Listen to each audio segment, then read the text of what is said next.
अगर कोई ज़रूरतमंद ख़जाना हासिल करना चाहे और वो रातों रात माला माल होना चाहे, रातों रात अमीर बनना चाहे, तो उसके लिए ये अमल बड़े काम का है और बड़ा ही ज़बरदस्त बेमिसाल अमल है ये।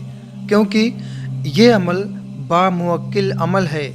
इस अमल में मुवक्किल की हाज़िरी होती है और मुवक्किल ख़जाने का पता बता देता है और इंसान ख़जाना हासिल करके रातों रात माला माल हो जाता है और अमीर बन जाता है। उसकी सारी ज़रूरतें पूरी हो जाती हैं। और मज़े की बात तो ये है कि ये अमल बामुवक्किल होने के बावजूद भी ख़तरनाक नहीं है। इस अमल में किसी बड़े नुकसान का डर भी नहीं है और ये अमल आसान भी है। तो आइए वीडियो में आगे बढ़ते हैं। ख़जाना हासिल करने का एक बेमिसाल बामुवक्किल अमल आपके हवाले करता हूँ। उससे पहले आपको याद दिला दूं कि अगर आपने तिलिस्मी दुनिया चैनल को सब्सक्राइब नहीं किया है तो अभी सब्सक्राइब करके बेल आइकन को भी प्रेस कर लीजिए, क्योंकि मैं आपके लिए आपके पसंद की वीडियो लाता हूं, जैसा कि इस वीडियो के लिए भी कई भाइयों ने रिक्वेस्ट किया था। तो इस वीडियो में मैं स्टेप बाय स्टेप आपको बहुत सारी काम की बातें बताऊंगा जो ख़जाना हासिल करने के संबंध में है।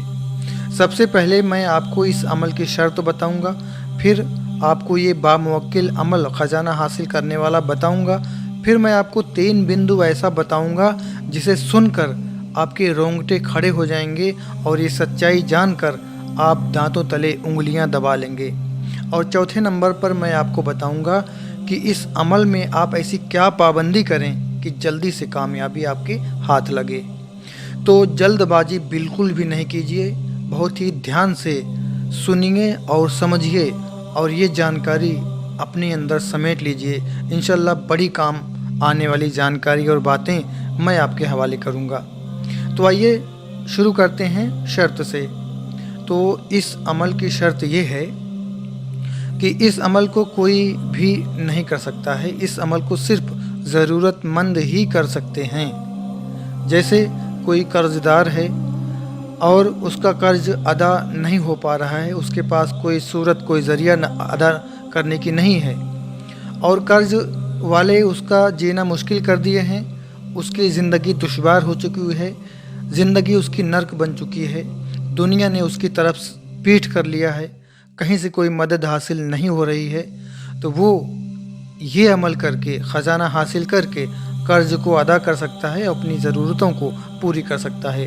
वहीं पर किसी को बेटी है, एक बेटी 2-4 बेटियां हैं, शादी का इंतज़ाम नहीं हो पा रहा है और आज के महंगाई वाले दौर में शादी का इंतज़ाम नहीं हो पा रहा है, तो शादी के इंतज़ाम के लिए वो शख्स इस अमल को करके ख़जाना हासिल कर सकता है। वहीं पर अगर कोई शख्स ऐसा है कि तमाम कोशिशों के बावजूद भी, तमाम मेहनतों के बावजूद भी उसकी गरीबी की ज़ंजीरें कट नहीं रही हैं और परेशानियां उसका दामन छोड़ने को तैयार नहीं हैं, तो ऐसे में गरीबी की ज़ंजीरों को काटने के लिए इस अमल को किया जा सकता है। इस अमल को वो लोग ना करें जो अमीर हैं और अमीर होना चाहते हैं, वो लोग ना करें जो दौलतमंद हैं और दौलतमंद बनना चाहते हैं, क्योंकि ऐसे में उनको कामयाबी नहीं मिलेगी, हालांकि नुकसान तो इसमें नहीं होता है। तो आइए अमल की तरफ बढ़ते हैं। आपको ये अमल बता दूं, फिर बात करेंगे उन 3 बिंदुओं के बारे में और बहुत ही विशेष जानकारी वो आपके लिए है। फिर बात करेंगे पाबंदी के बारे में। तो इस अमल को आप नौचंदी जुमेरात को शुरू कर सकते हैं।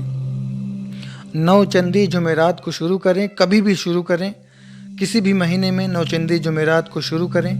नौचंदी जुमेरात को रूहानियत जो है पीक पर होती है, ताकत पर होती है, उरूज पर होती है, तो उसमें कामयाबी की सूरत काफ़ी हद तक बढ़ी हुई रहती है। इसलिए नौचंदी जुमेरात बता रहा हूँ। और आज अगर इस महीने में करना चाहें तो रजबुल मुरज्जब का मुबारक महीना है, आप किसी भी दिन शुरू कर सकते हैं, महीना उरूज पे है। तो इस अमल को नौचंदी जुमेरात को शुरू करें और इस अमल को पढ़ने की एक जगह ख़ास कर लें। अपने घर में किसी कमरे को, अपने घर में किसी कोने को या किसी खाली मकान को ख़ास कर लें और कुछ सामान की तैयारी करें। वो सामान ये है कि देसी घी, एक दिया, बाती और खुशबू जैसे लोबान, ऊद, गुग्गल वगैरह या कोई अच्छी किस्म की अगरबत्ती का इंतज़ाम करें, इतर का इंतज़ाम करें। अब बाद नमाज इशा आप उस जगह पर जाएं जो आपने चुना है, जो बताया गया। वहाँ पर जाने के बाद आप वहाँ पर खुशबू जलाएं, अपने कपड़ों पर भी खुशबू लगाएं, बावजू होकर उस कमरे में उस जगह पे जाएं। अपने कपड़ों पर खुशबू लगाएं, उस जगह को खुशबू से भर दें।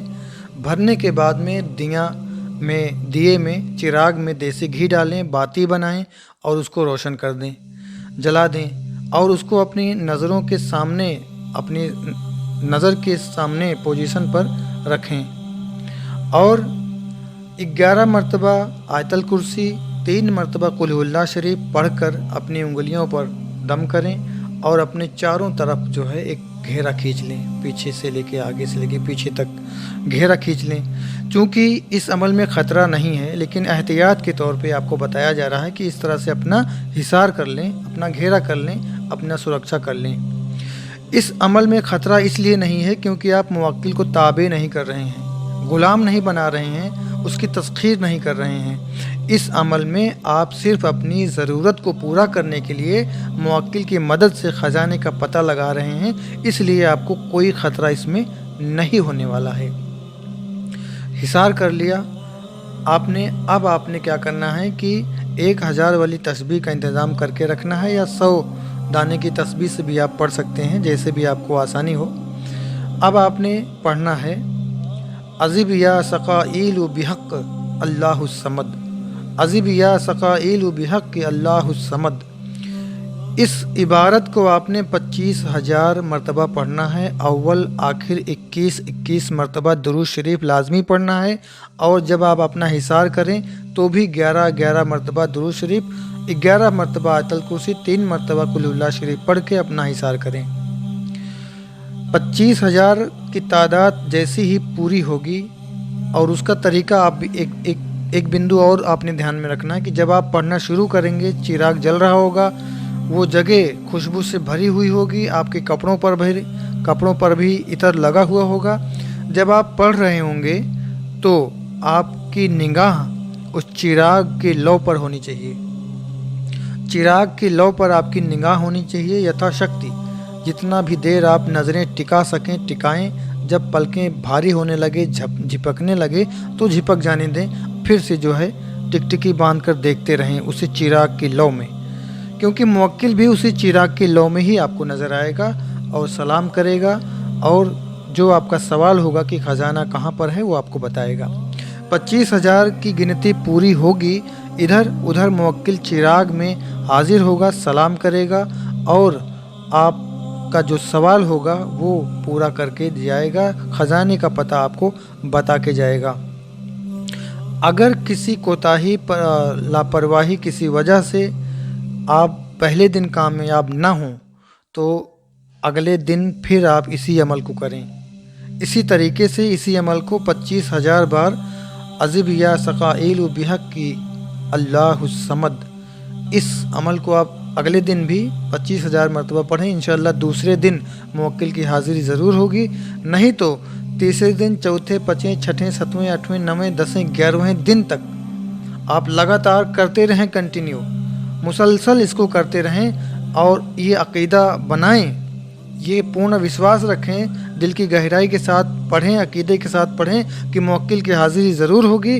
अल्लाह तबारक व तआला हमारी सुनेगा, वो हमारी परेशानियों को दूर ज़रूर करेगा, वो हमें ज़रूर नवाजेगा। इस अक़ीदे के साथ आपने पढ़ना है, विश्वास का होना शर्त है, नहीं तो मुवक्किल की हाज़िरी नहीं होगी। पूरे एकदम अटूट विश्वास के साथ, एकदम यकीन कामिल के साथ, दिल की गहराई के साथ आपने पढ़ना है और पहले ही दिन में इंशाअल्लाह हाज़िरी होगी। ये अपने परहेज़, अपनी रूहानियत के ऊपर है कि जितनी अच्छी आपकी रूहानियत होगी, जितना अच्छा आपका परहेज़गारी होगा, जितना अच्छा आपका तकवा होगा, उतनी ही जल्दी हाज़िरी होगी। पहले दिन, दूसरे, तीसरे, नहीं तो 11 दिनों में तो हाज़िरी हो ही जाएगी इंशाअल्लाह। तो इस तरह से जो है जब मुवक्किल हाज़िर हो तो वो सलाम अर्ज़ करेगा, उसके बाद तलब करने का कारण वजह पूछेगा, तब आप उसको कहें कि मैं जो है बहुत परेशान हूँ, अब जो है मुझे अल्लाह के हुक्म से आप ख़जाने का पता बता दीजिए, फला जगह ख़जाना है, वो ख़जाना कहाँ पर है, कैसे हासिल किया जाएगा। तो वो ख़जाने का पता और सारा तरीका आपको बता के चला जाएगा, फिर दोबारा कभी नहीं आएगा, एक ही बार जो है वो मुवक्किल काम में आपके आएगा। ये तो रहा अमल को करने का तरीका, शर्त। अब मैं कुछ बातें आपको बता दूं यहाँ पर, क्योंकि मैं फ्री हो गया। कुछ लोग कहते हैं वीडियो बहुत लंबी बनाते हो भाई, अमल जल्दी से बताया करो। तो अमल तो मैंने आपको जल्दी से बता दिया, लेकिन जो ये बातें मैं आपको बताने वाला हूँ इसका भी जानना, इसका सुनना आपको ज़रूरी है। और जो पाबंदी आपको बताऊँगा वो तो चाबी है जो है कामयाबी की। तो ये अमल आपने कर लिया, अगर आप ये अमल करना चाहें तो आपको मेरी तरफ से इजाज़त है।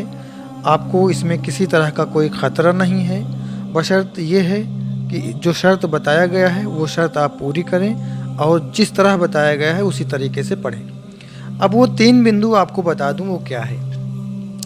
वो 3 बिंदु ये है, एक तो नज़रबंदी है, एक सफाई है और एक है खिसक गया।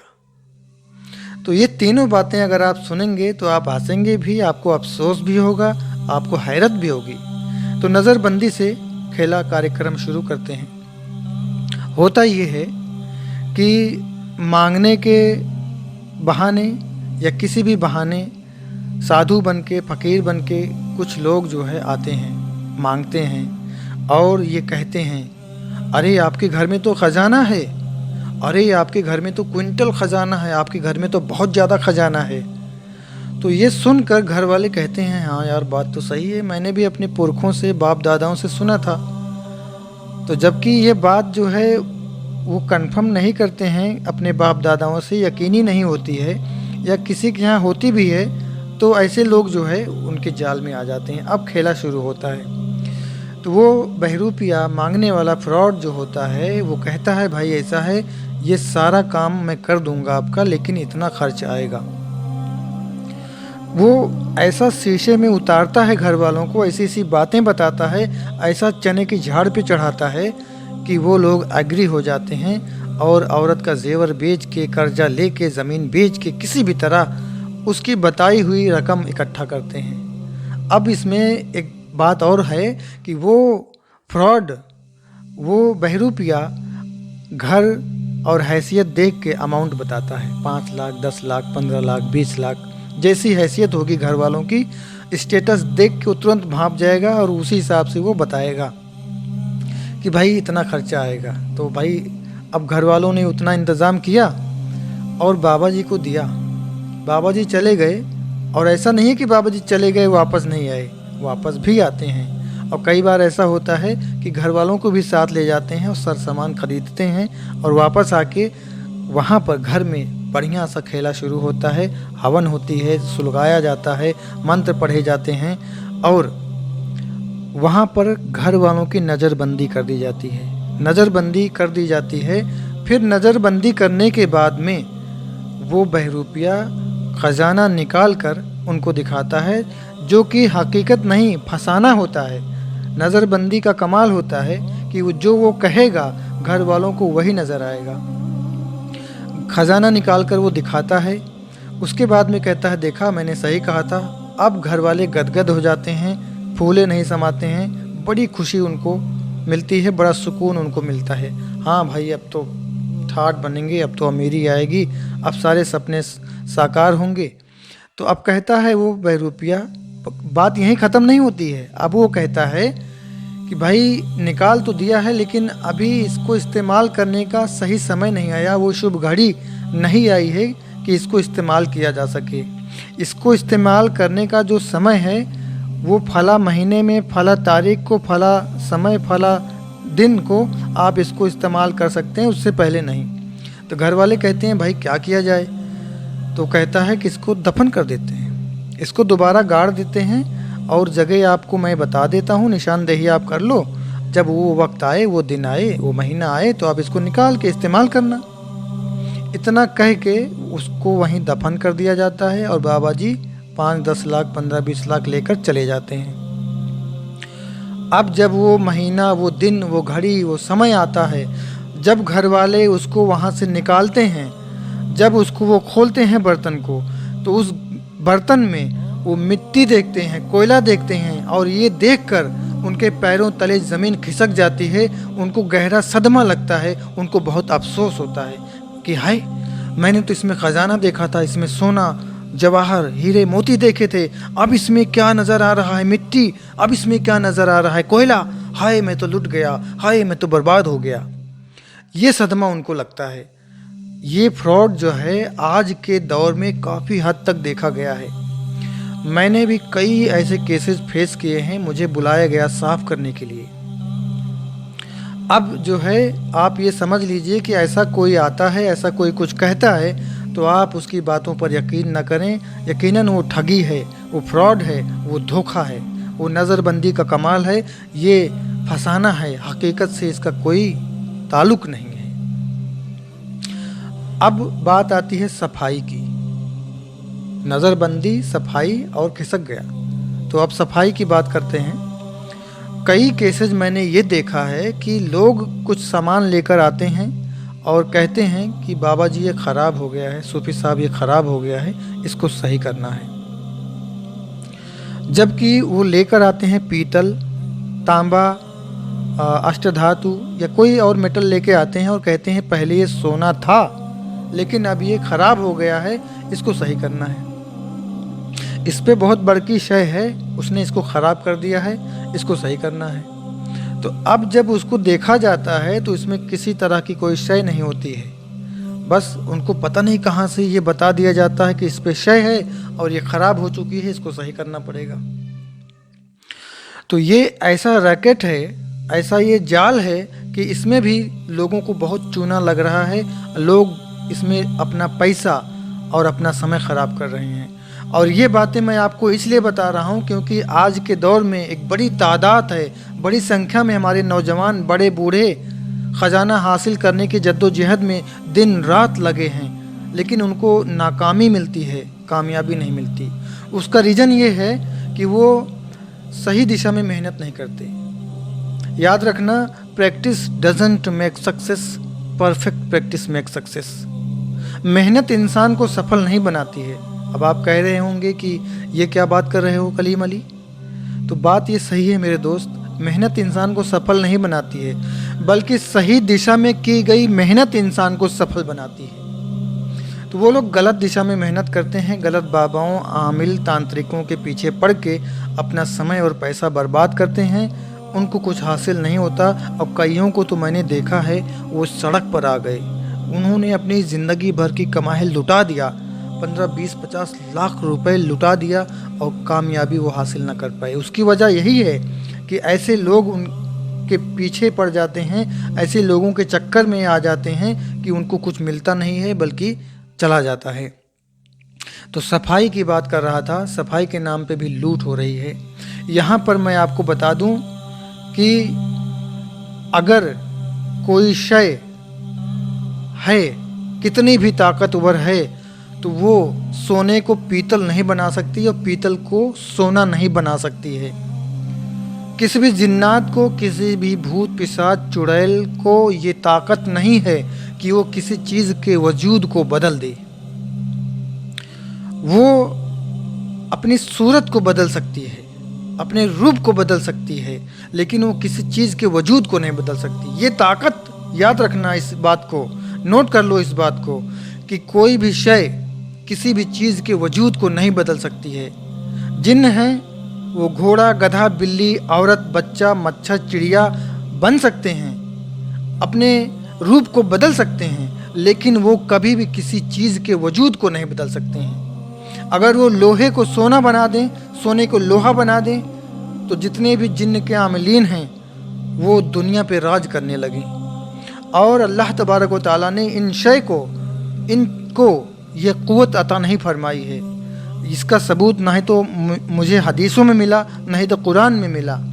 ये मन गढ़ंत कहानियाँ हैं उन बाबाओं की, उन तांत्रिकों की, उन आमिलों की, जो लोगों का पैसा और समय बर्बाद करते हैं और कहते हैं कि यह ख़राब हो चुका है, इसके लिए इतना पैसा लगेगा साफ़ करने में। तो सफाई में भी बहुत तगड़ा फ्रॉड हो रहा है। सफाई के नाम पे बाबा जी पैसे लेते हैं। मान लीजिए सामान जितना है उसी के हिसाब से पैसा तय होता है। और पैसा तय होता है, बाबा जी जाते हैं, उन लोगों को सामान वामान खरीदते हैं और फिर आके साफ़ सफाई का काम भी होता है। तो वहाँ पे भी दो काम होते हैं, एक तो नज़रबंदी का और एक झूठ का।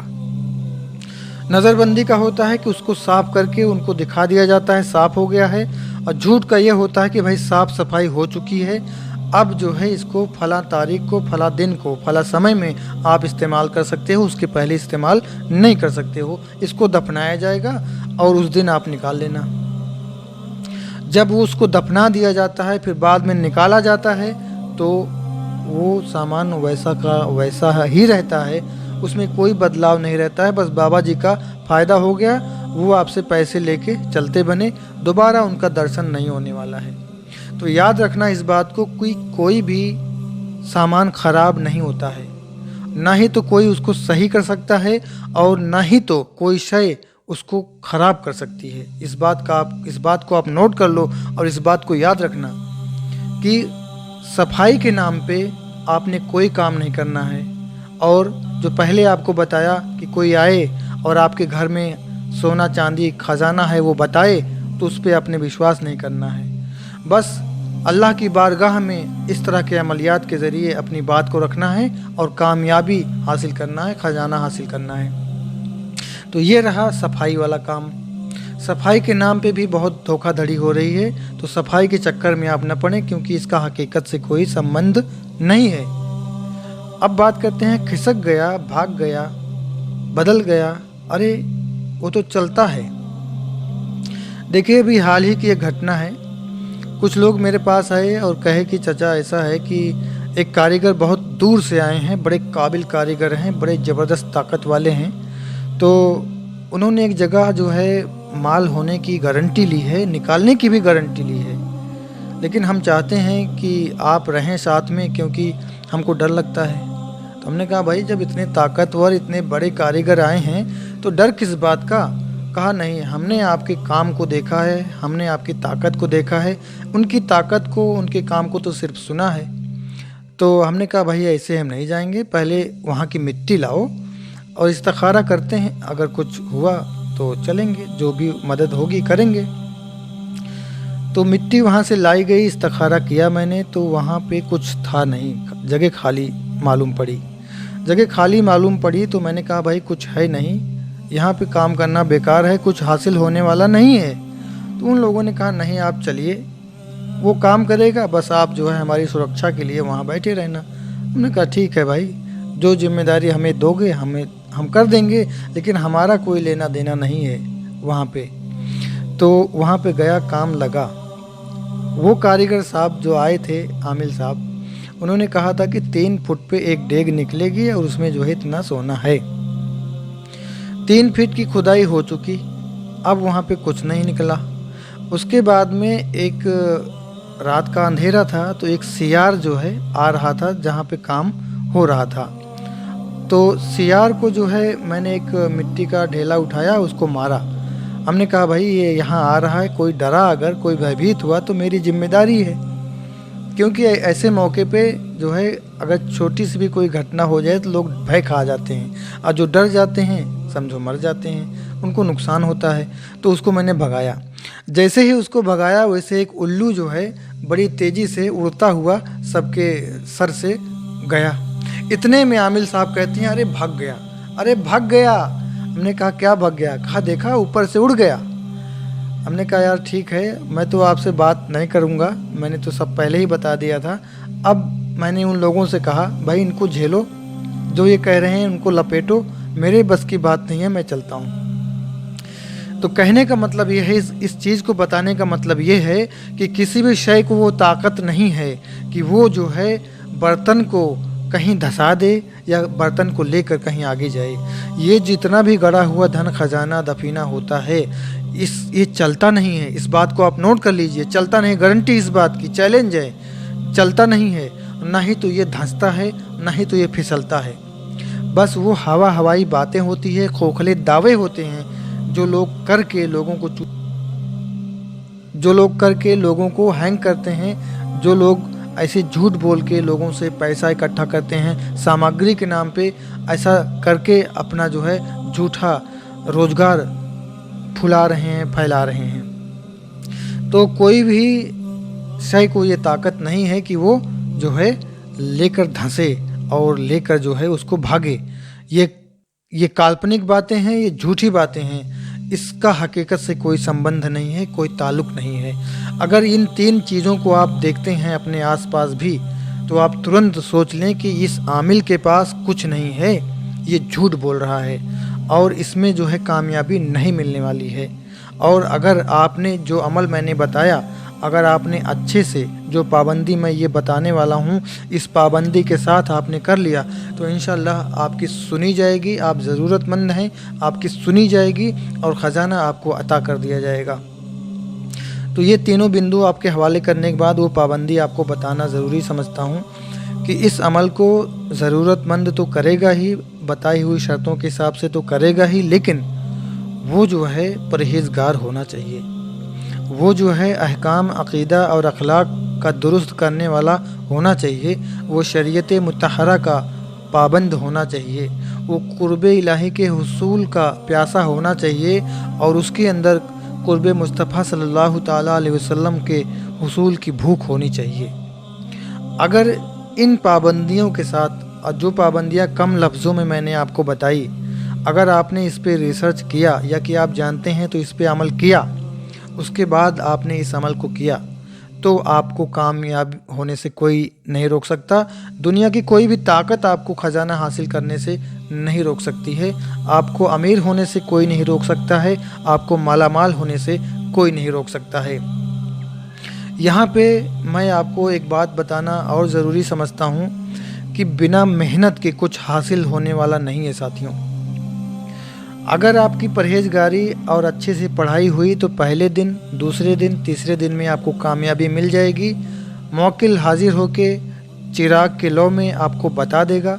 नहीं तो 11 दिनों तक आपने करना है और जो ये पाबंदियां मैंने बताई, इसकी भी पाबंदी आपने करना है, इसको सीखना है और अपने ज़िंदगी में अप्लाई करना है और तौबा इस्तग़फ़ार ज़रूर से ज़रूर करना है। रोज़ाना कम से कम 500 बार तो आपने इस्तग़फ़ार करना है। और आप परहेज जलाली व जमाली करते हैं तो बहुत बेहतर है, क्योंकि इसमें परहेज की शर्त नहीं है लेकिन बामुवक्किल अमल है और उसका अक्स भी दिखाई पड़ेगा, सुनाई पड़ेगा। तो मुवक्किल से हम कलाम होने के लिए, मुवक्किल से बात करने के लिए आप और अपने अंदर जो है मलकूती तासीर पैदा करें। और मलकूती तासीर तब पैदा होती है जब आप परहेज करते हैं। तो तर्क जमाली तो आपने करना ही करना है और जलाली में आपने जिमा नहीं करना है, गोश्त, मछली, अंडा नहीं खाना है। हैवानात को भी आपने तर्क कर देना है। इस तरह से अगर आपने किया तो कामयाबी यकीनी है। और जैसा कि मैंने बताया, दोबारा बता रहा हूँ कि बिना मेहनत के कुछ हासिल होने वाला नहीं है। बिना मेहनत के आपको कभी भी कुछ नहीं मिलेगा। दुनिया आपको जो है कीड़ा मकोड़ा समझेगी जब तक आप मेहनत नहीं करेंगे। और आप इस बात को भी जान लीजिए कि कायरों का इतिहास नहीं लिखा जाता है। आप जो है रातों रात कुछ करना चाहते हैं तो उसके लिए पहले से आपको अपने आप को प्रिपेयर करना होगा, पहले से आपको उसकी तैयारी करनी पड़ेगी। आज जो पेंटर लोग 1 मिनट में पेंटिंग बनाते हैं 50 लाख की ना, उसके पीछे उनकी 30 साल की मेहनत छुपी हुई है। 30 साल तक उन्होंने मेहनत किया, तब जाके वो 1 मिनट में ऐसी पेंटिंग बना देते हैं कि उसकी कीमत इंटरनेशनल मार्केट में लाखों में होती है। तो अगर कोई ये समझे कि यार इसने तो 1 मिनट में बना दिया, तो वो इस 1 मिनट को ना देखे, वो जो है उस 30 साल की कड़ी मेहनत को देखे कि जो 30 साल कड़ी मेहनत करके उसने वो मकाम हासिल किया है। तो आप भी अगर इस तरह के अमलियात में कामयाब होना चाहते हैं तो आप जो है पहले से अपने आप को प्रिपेयर करें और अमलियात के उसूलों को सीखें और समझें और उसको अपने ज़िंदगी में अमली जामा पहनाएं। उसके बाद करें, फिर देखिए कैसे आप जो है कामयाब होते हैं। अमलियात में यकीन कामिल का होना, अक़ीदे का दुरुस्त होना, परहेजगारी का होना बहुत ही ज़रूरी है। इसके बगैर आपको कामयाबी नहीं मिलेगी। तो यूँ तो कहने के लिए बहुत सारी बातें हैं, लेकिन मुझे लगता है कि जो ज़रूरी बातें थी मैंने उनको कवर कर दिया है। तो इस वीडियो में बस इतना ही। उम्मीद करता हूँ कि ये जानकारी, ये वीडियो आपको पसंद आई होगी। तो वीडियो को लाइक करना ना भूलिएगा, चैनल को सब्सक्राइब करना ना भूलिएगा। अभी मुझे दीजिए इजाज़त, मिलते हैं एक और अच्छी वीडियो के साथ, अमल, उपाय, नुस्खे, ताबीज़ के साथ। खुश रहिए, अपना और अपनों का ख्याल रखिए। अस्सलामु अलैकुम, आदाब।